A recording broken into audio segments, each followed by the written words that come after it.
topic of today's convention, Insurtech, or the use of technology to innovate in insurance, could not be more timely as this emerging subset of fintech or financial technology is steadily making waves.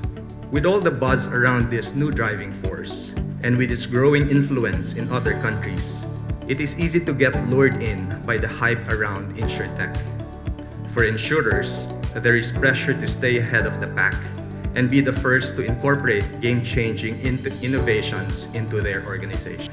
Let's not forget, however, what the end in mind should be.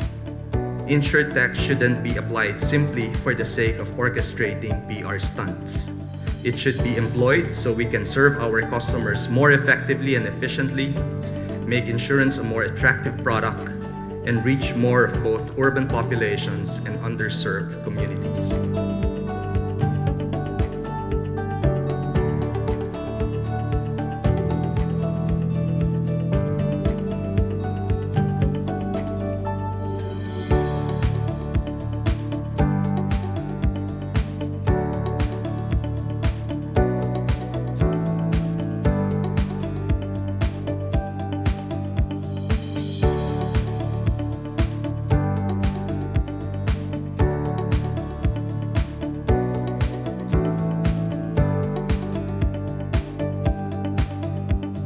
I would always say, Insurtech and all these developing technologies should be seen as an ally, a tool for us to improve the way the insurance business is conducted.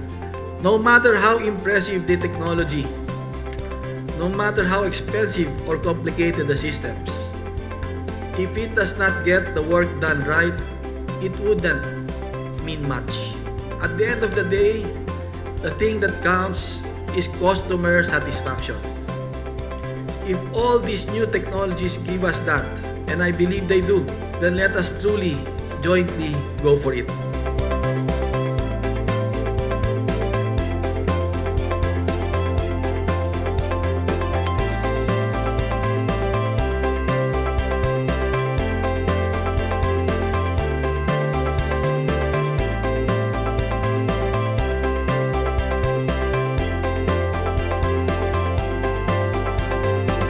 I have the honor of presenting this work, which is considered as the first and the only one of its kind in the country. Thank you so much, PIRA, for making this book a reality. It will contribute so much to the education and professionalism of bonds practitioners in the country. In the present age, whenever we need information, we do what we do. We go to Google. It's so popular that the noun Google has been elevated to a verb. So now we just say, just Google it, because Google has everything. But sometimes we do not need everything. Sometimes we just need the one right thing.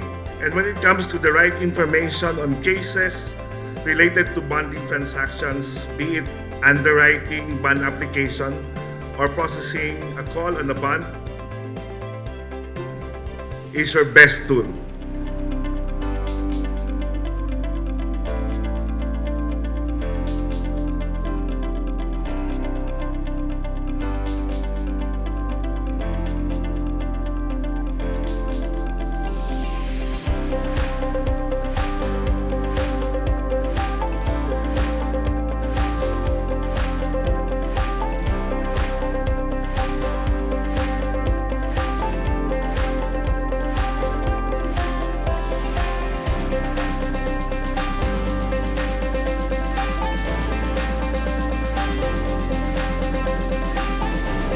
Start with the leaders and you start with looking at processes within the company that could become digital.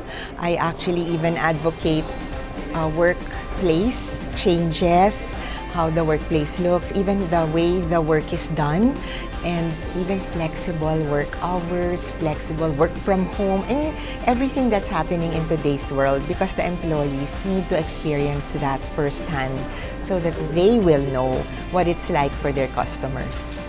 I think it's still going to be the mindset. Everybody wants to, but it takes transforming a culture. And I think once that's done, I think the rest will come naturally already. The technology is already there. It's just adopting it.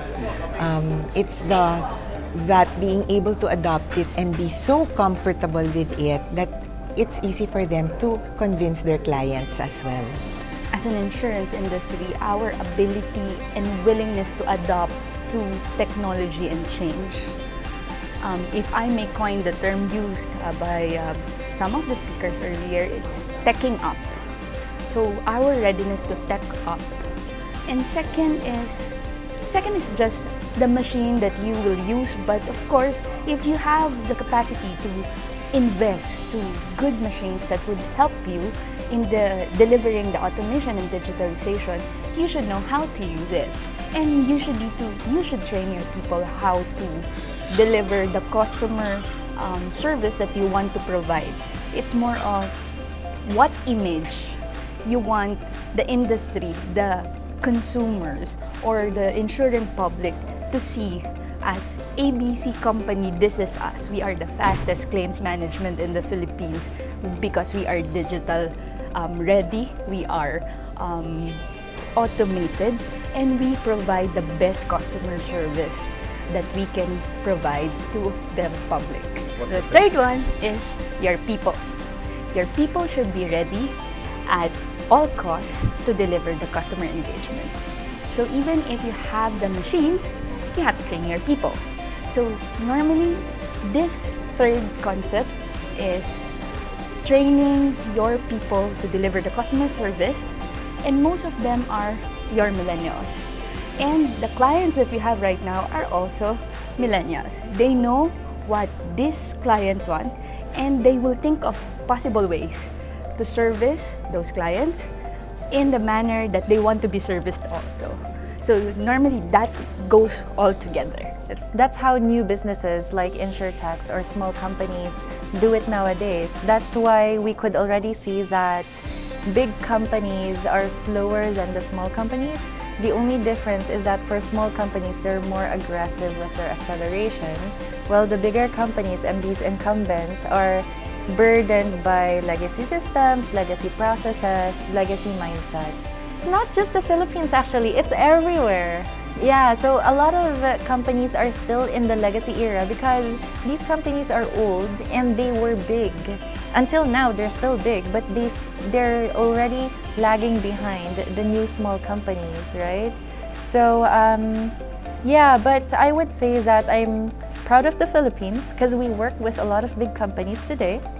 And then these big companies recognize this need and they already started modernizing their applications, and they're already doing it very fast. So believe it or not, we work with the largest companies today, and most of their use cases of pipeline of applications, they already build on top of OutSystems, because with OutSystems, they could build their applications 2 to 6 times faster than traditional code, and also maintain it faster.